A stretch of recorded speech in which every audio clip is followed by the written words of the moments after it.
Well, joining us now from Riyadh, Saudi Arabia, is Jonathan Ferzigei. He's managing editor of the media site, The Circuit. Jonathan, thanks for joining us from Riyadh. First of all, tell us just more about this event, this Davos in the desert.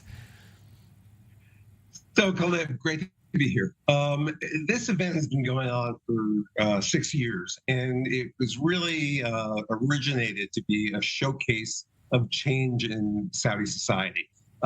So it's patterned after the World Economic Forum in Davos, where all the masters of the universe come and think deep thoughts. That's what they want to do here. And a lot of people come. There are the heads of the biggest banks, Goldman Sachs and JP Morgan, venture capital people. And this year, fair number of Israelis showed up too. Well, first, before we get to the Israelis, I just want to ask you even about the fact, as I mentioned, this is not a tense time between Riyadh and Washington, between the governments, the Biden administration, anger over that OPEC plus production cut, and yet the Americans are there ready to do business, it seems. Well, so it's like this. The American private sector, banks, business, they're here in force. Government, not so much. In fact, you have a total blackout.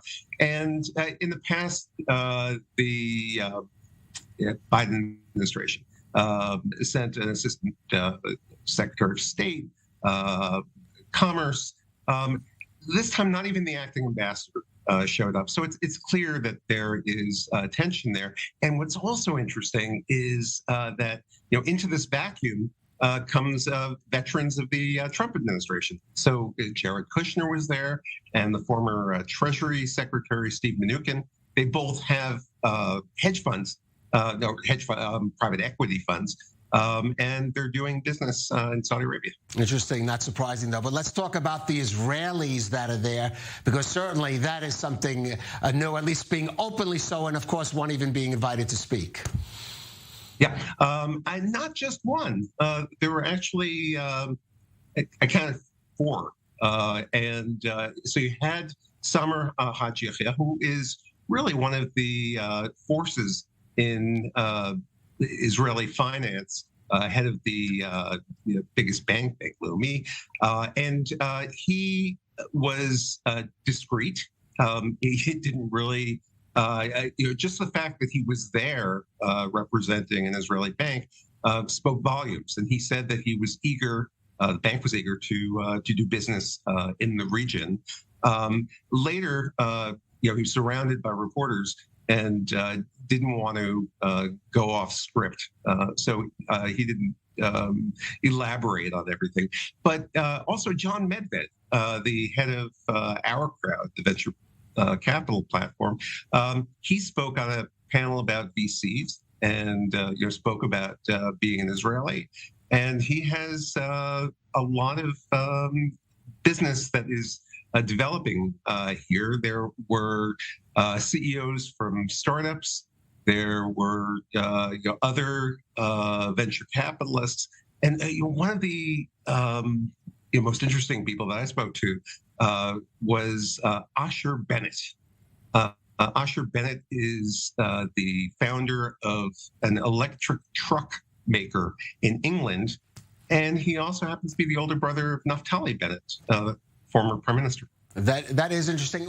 Jonathan, how much can we read into the fact that there were these Israelis, even if trying to be discreet, certainly have a presence there that they did not have in years past? How much could we read into that as a kind of signal, or some kind of signal, that the Saudi government is sending out? So, I think the Saudi government is all about half steps. They have indicated on record, even Crown Prince Mohammed bin Salman, MBS, has said that he sees Israel as a potential ally. And the way they follow through on that is by first inviting Israelis who, many of them have second passports. So you come in here, there's really no barrier to that. There are no official relations with Israel, or those that are not seen But there is a fair amount of business activity. The Saudis have said they're impressed with Israeli technology, with startup culture. They're even calling themselves Startup Kingdom now, and there's a lot of common interests here. I'm just curious. Do you? You're a journalist. How do you present yourself and dealing with presenting yourself there at the conference? Well, I applied for accreditation as a U.S. journalist, and the circuit is based in the U.S. I have 2 passports.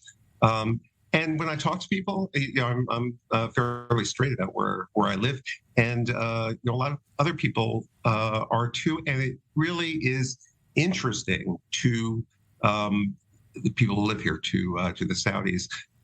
There's a lot of interest in developing stronger relations. As far as diplomacy goes, that'll probably take a while, a couple of years. Or true, half steps, even maybe smaller than that, but certainly what a big change from previous years.